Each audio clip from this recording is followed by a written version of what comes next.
Comics. Boneless Comics Podcast. Boneless Comics Podcast. We like Comics? because they have no home.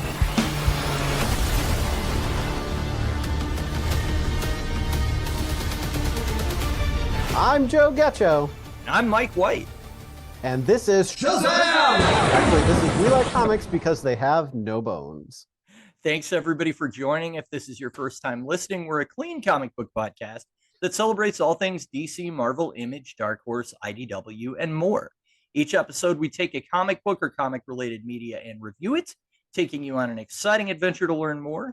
One of the other things you'll notice about our podcast is that, like I said, it is a clean show, so we're going to try and keep it appropriate for all ages, even when a story may be more mature. So for more comic book discussions after the show, follow us on social media at Boneless Comics Podcast on Instagram, Facebook, and TikTok, and YouTube, and at Boneless Comics 1 on Twitter.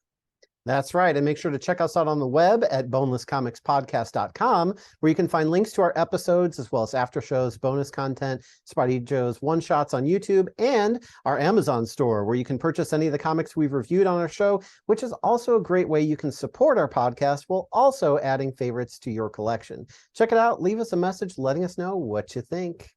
So today we're going to be covering Justice Society Black Reign, a 6-issue crossover event between the Justice Society of America and Hawkman, which was written in 2007 by Geoff Johns and penciled by Don Kramer and Rags Morales. We'll also be discussing the Black Adam movie from 2022 starring Dwayne "The Rock" Johnson and distributed by Warner Brothers Pictures. No, they did not make us say that. If you missed it, make sure you go back to our episode from July and our after show as well on YouTube, where we discuss all things Hawkman and review the story arcs of Awakening and Deathbringer. Yeah, for sure. Yeah. So the writer for this comic, Geoff Johns, is an American comic book writer, screenwriter, and film television producer. His background and list of credits is very extensive, so I'm just going to try to take us through a quick tour of the highlights. He first got into comics as a child, discovering an old box of comics he found in his grandmother's attic, which included copies of The Flash, Superman, Green Lantern, and Batman from the 1960s and 1970s. So he was on the path of DC right from the get-go. Mm-hmm. Later, he studied media arts, screenwriting, film production, and film theory, and got an internship by apparently cold calling a famous director known as Richard Donner, who had directed movies such as Superman the Movie in 1978, and the Lethal Weapon trilogy from 1987 to 1998, and is cited as a strong influence of later superhero genre directors such as Tim Burton, Christopher Nolan, Kevin Feige, and Zack Snyder. So this was a big deal. And apparently he got his way, like I said, just by calling the guy, and he accidentally messed up on the phone. And he's like, "Hi, my name is Geoff Johns. I want an internship," and somehow worked his way in. So then that's how that works. Yeah, exactly. So he quickly became Donner's production assistant, working on his films in the 90s, but eventually he rekindled his love for comics and was able to actually pitch a few ideas during a tour of the DC Comics offices. And then a few years later, he got co-writing duties on JSA in 2000, as well as becoming the regular writer for The Flash and co-writer on a Beast Boy limited series. Johns was also responsible for things like the return of Hal Jordan in 2005, as the writer of the Green Lantern Rebirth miniseries, eventually working up to 2007 for this series on the Justice Society of America. And I think that's a pretty good stopping point for Geoff Johns. His timeline it keeps going. He has a lot of notable achievements, but that's a pretty good overview to tie into our story for today. Yeah, really, you can basically pick a DC character. He's probably written them at some point, and he's probably had some impact on their history. With Aquaman, he added in the trench and the backstory of Aquaman allowing Black Manta's father to die. For The Flash, he wrote the story that revealed the Reverse Flash was actually the killer of Barry's father. So I mean, those kind of like big iconic moments, certainly in the modern era, they pretty much all come from Geoff Johns. So normally at this point, I would talk about the artists, but I don't really have a whole lot to say this time. We have a lot of information to get through because this story has a ton of characters. So I think we've kind of decided that we'd rather spend our energy there. But I will say that I prefer Don Kramer's art in the JSA issues to Rags Morales in the Hawkman issues. And that really surprised me because Morales was the regular penciler on Superman Action Comics in 2011. when they relaunched that title with Grant Morrison for the New 52, and I really, really liked his work there. But this is really an earlier time for him, and you can really tell his work isn't as refined. You've even got some like cross-eyed expressions on some of the JSA characters and various others. So I really preferred the art in the JSA issues to the Hawkman issues. Yeah, I don't think there was anything in the issues that stood out to me, but like first pulling up this story arc, the first issue, for issue 56, the first cover, I don't think either one of those artists did the covers. It was a different artist, but no. On the cover, it's like you have some bored-looking elf as Black Adam, and then you've got Danny Elfman in the bottom right corner as Brainwave. He does look like Danny Elfman. It's like one of those memes where they take a cartoon like The Simpsons and they try to make a hyper-realistic version out of CGI, and it ends up looking creepy instead. That's kind of what this cover looked like to me. Yeah, some of the covers were a little bit too busy, or just kind of, that one particularly was really bad. I mean, if I saw that on the rack, I wouldn't be like, oh, I want to check out this Black Rain storyline. So not good marketing from that. Definitely not a point where you want to judge a book by its cover, for sure. No. I am an evil man. My rage has leveled cities, devastated friend and foe alike. So this story really focuses on Black Adam, which is one reason that we picked it, in the Justice Society. And I'm curious if you had any knowledge or history of them coming into this at all, because they're not exactly, I don't want to say that they're bottom tier DC characters, but they're definitely not as well known as some others. Yeah, I don't really have much history with them. I haven't read a whole lot of DC over the years, but I will say that I was at least aware of the Justice Society just because they've been kind of trickled in here and there in various like TV adaptations and even in comics, like just references. And I feel like it's one of those things like the Justice League or the Avengers, or, those like large groups in comic history that you've heard of them, and maybe you don't know a whole lot about them and where they came from and what their history is, but you at least know, okay, there's a group of old-timey superheroes out there called the JSA. And that was really kind of my limited experience with that. And then most of my Black Adam knowledge coming from DC Universe Online. Yeah, well, I do think that they appeared on Legends of Tomorrow, maybe in like one of the earlier seasons. I feel like they did go back and meet the JSA at some point. I think they did, yeah. And I think Stargirl, aren't they on that? Yeah, I'm pretty sure that they're on that show. Although I haven't seen that show, I would assume that it's kind of like the younger legacy versions of those heroes. So that's, I have not actually read a lot of JSA either. In fact, this is the first time that I've read like their straight ahead title. I've only read them like in other books, but I've been aware of them as always. They're always kind of the team that is about legacy and sort of the passing of the torch from one generation to the next.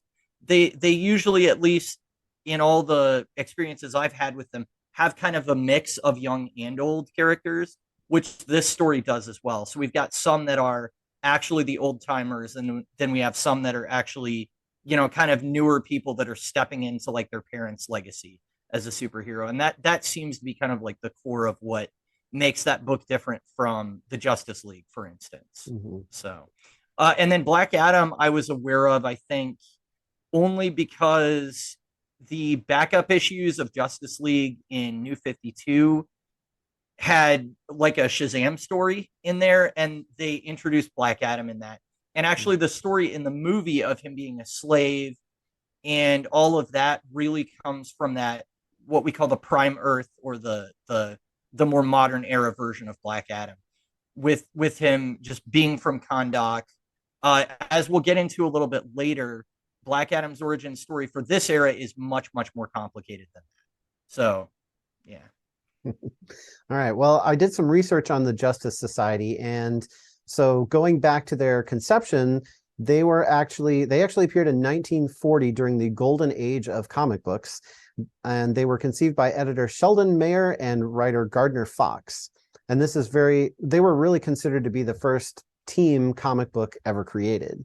There have been a lot of different iterations and team members over the years, but the thing that stands out the most is, like you said, they began experimenting with not just having junior members, but actually having superheroes age as well, which led to reality-altering concepts such as changing the name of the Justice Society to Justice League, because the editor at the time was a huge fan of Major League Baseball, and so Major League, Minor League, and Justice League, and that's how we got that. But they actually featured stories where the new and the younger team members had a crossover event with the older Legacy Justice Society characters during the Silver Age in 1961. They continued to be popular in the Bronze Age, which was the 70s and 80s, and crossovers with the Justice League started involving a third team as well. So now you have the Justice Society, Justice League, and another team such as the Legion of Superheroes or the New Gods and others as well. But they made a decision in the 90s to cancel the book, as the editor believed that senior citizen superheroes was not what DC should be publishing. So you took 40, 50 years of comic history and we're done with that. Well, as often happens in comics, the JSA's title was revived in 1999, and that focused on the theme of generational legacy and carrying on the heroic example established by their predecessors. So that's how we really get that sort of modern take, was really, I think, from that gap. And then when they came back, they focused on that more. So was there, and I feel like I remember reading this somewhere, that maybe at one point the Justice Society was confined to like an Earth 2 and the League was on an Earth 1 or something. I don't know the specifics, but I feel like their first crossover was something like that. Yeah, there's definitely a lot more history here and a lot more convoluted history. Again, as with comic books, especially books that have been around for, since the 40s. And we have Crisis on Infinite Earths in the middle of that. And that's, everything's all over the place there. So there's been a lot of like shuffling and reorganizing and consolidating and that kind of thing over the years. And I tried to stay away from that in the history because it confused me just reading it. So yeah. But Black Rain that we're talking about today collects JSA issues 56 through 58 and Hawkman issues 23 through 25 from 2007. And the roster includes a character named Northwind, who was forced into a rapid state of evolution and became more animal than man. Basically, he's a man with an actual hawk for a head. So he really is Hawkman, but we don't call him Hawkman because that's a different character. So keep it straight. Right. A character named Nemesis, which I don't know whose nemesis they are, but that's a reference to our Mystery Men episode, in case you wondered. But Nemesis was genetically engineered by her father to be the ultimate assassin. We have another character, Eclipso, who is, I think, more well-known than those two. But this version, I guess, uses tattoos and a gem called the Black Diamond to actually control the demon inside of him. And then you have Brainwave, who, like his name suggests, has telepathic powers. And you have Atom Smasher, who is in the Black Adam movie. And of course, Black Adam is in this as well. But this does not include characters in the movie like Cyclone.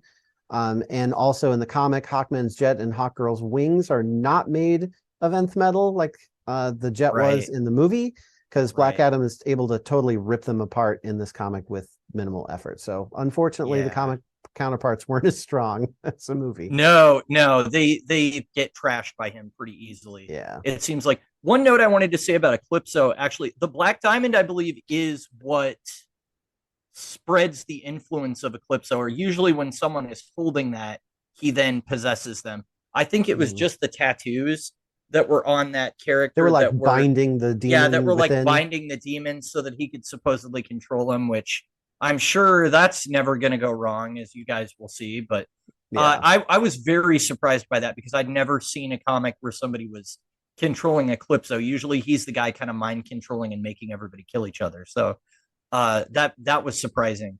But that basically is Black Adam's version of the JSA, or his team.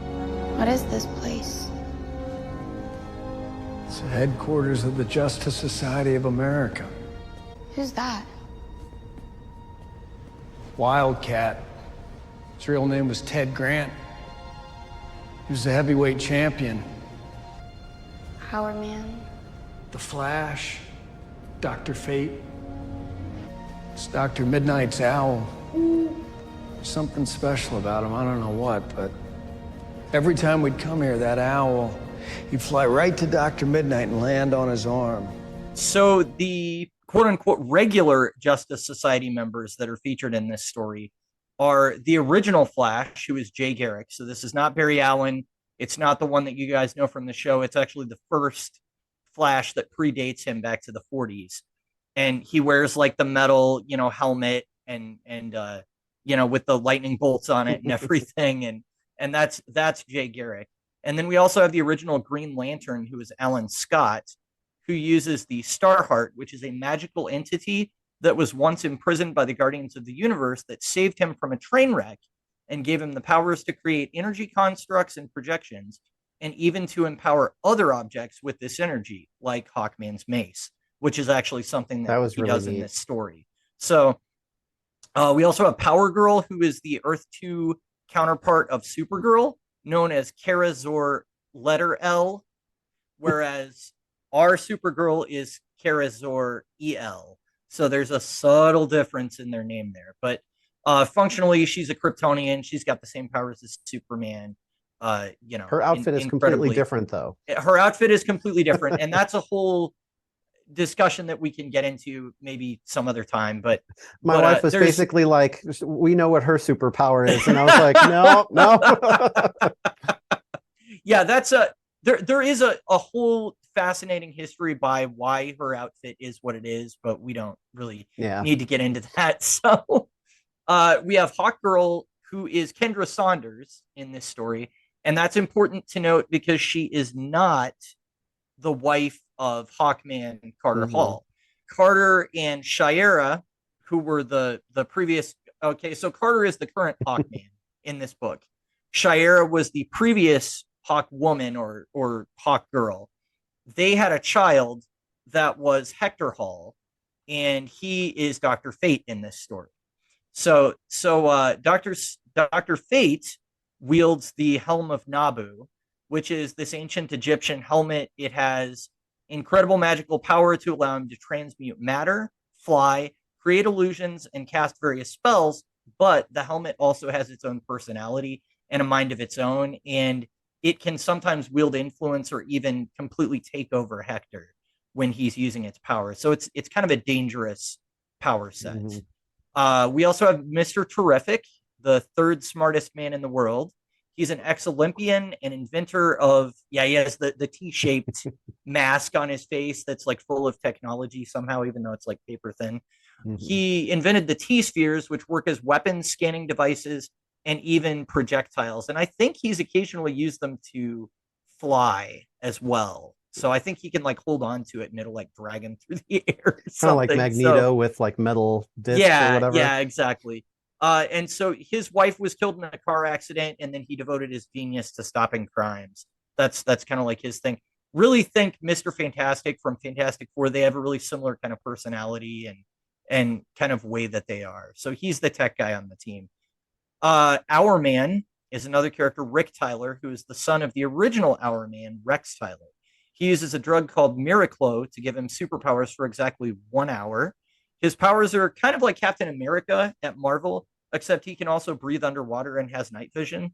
So I don't know why, but that's what he does. We also have Dr. Midnight. There's a lot of doctors on this team. If you haven't noticed, we got Dr. Fate, we got Dr. Midnight. Is there a doctor in the house? Yes. Dr. Midnight is actually a Norwegian surgeon with the ability to see in the dark, superhuman dexterity, the ability to train animals like an owl. So he, Dr. Midnight like tames an owl. Okay. And he's also the world's most renowned superhero doctor. So he's kind of like the team medic, which is something that it's kind of surprising that a lot of superhero teams don't have. Once I thought about it, I was like, oh, that makes sense. They would need someone to kind of patch them up. Like in the field even. So yeah, for sure. So the fact that he suits up and kind of goes with them makes sense. And then we've got Captain Marvel, who in the modern era is known as Shazam, but at this point in the comics, he was known as Captain Marvel due to rights issues. But if you guys haven't seen the Shazam movie, go see it. He's basically the child Billy Batson that's empowered by the wizard Shazam to have the wisdom of Solomon, the strength of Hercules. It's an anagram. The the lightning of Zeus, the speed of Mercury. I can't remember what the two A's are, but that's basically Shazam's deal.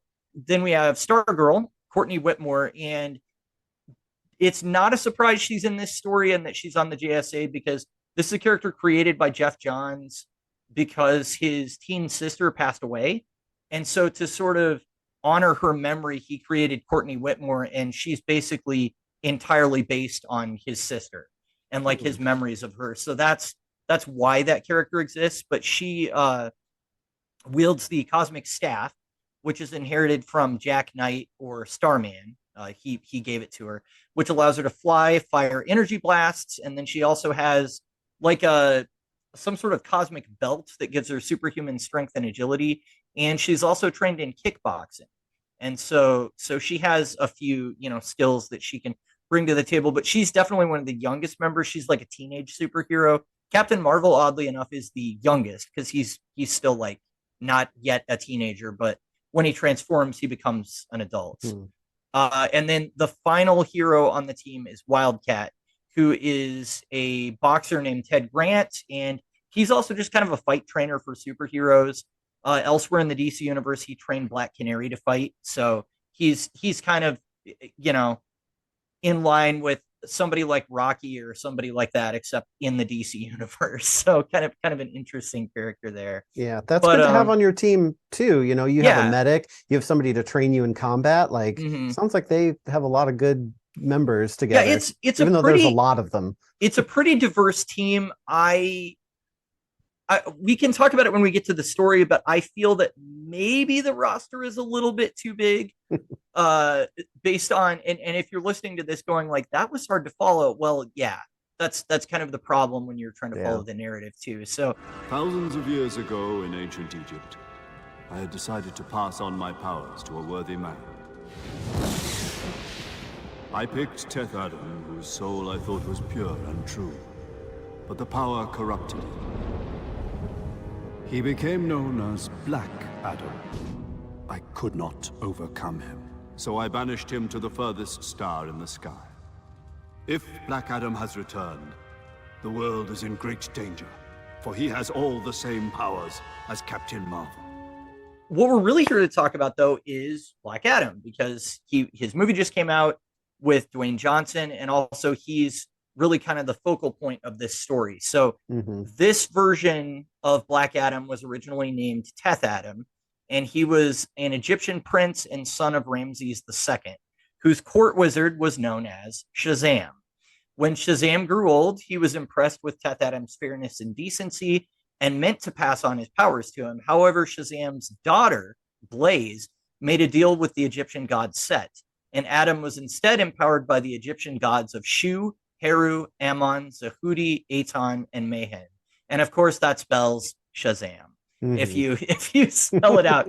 So that was actually something neat that they did in the movie, though. I noticed that they used those ancient Egyptian god names when Black Adam was empowered in the movie. So that was cool because it was established that Kahnaq, the country that he's in, is much older than like Greek myths and legends and, tales about Solomon and things like that. So it wouldn't have made sense for him to be empowered by the same being. So I thought that was kind of a nice touch. But his power set is he basically can fly. He has super strength.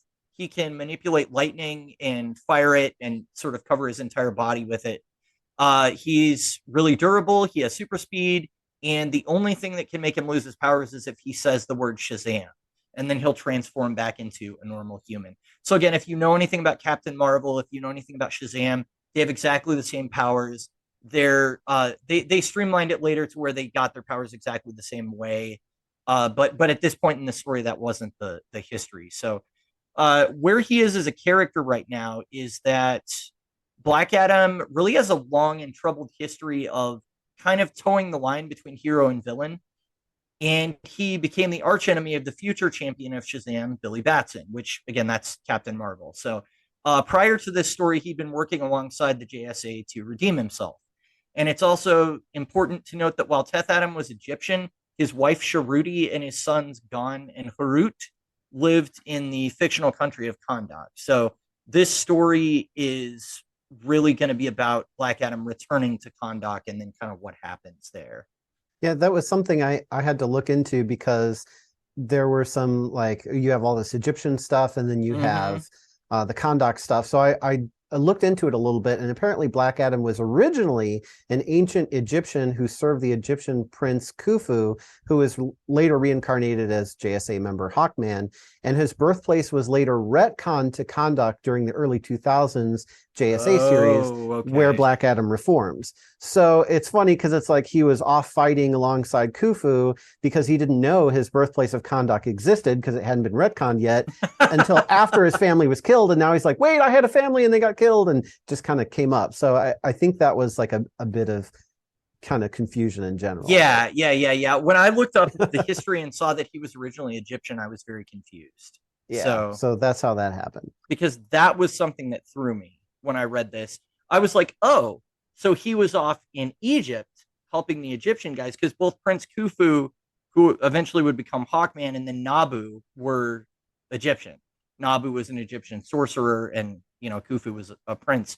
So I was like, oh, that's interesting that he was off like fighting somebody else's war, and then that's when his family got murdered. But I don't know, what did you think of that?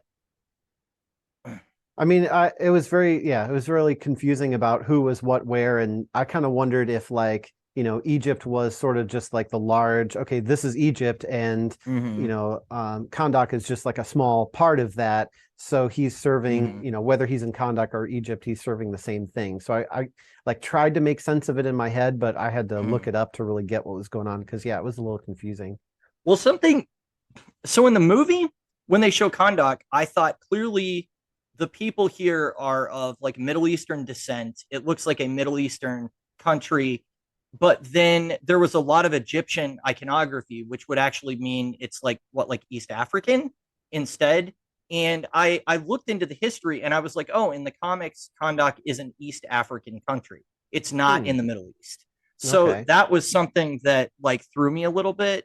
But once again in the movie as well, and I wondered especially too, because there's always stories in the media about like, oh, they cast this actor to play a race that he is not. Like I wondered, like, oh, well, so is Dwayne Johnson playing a Middle Eastern character even though he's not Middle Eastern? No, he's actually playing an African character in that sense of the word, because that's where Egypt is located. So I think that those two countries are maybe used a little bit interchangeably in the comics. I don't know, maybe they're next door neighbors, but like everything in DC, it's like they always make something up.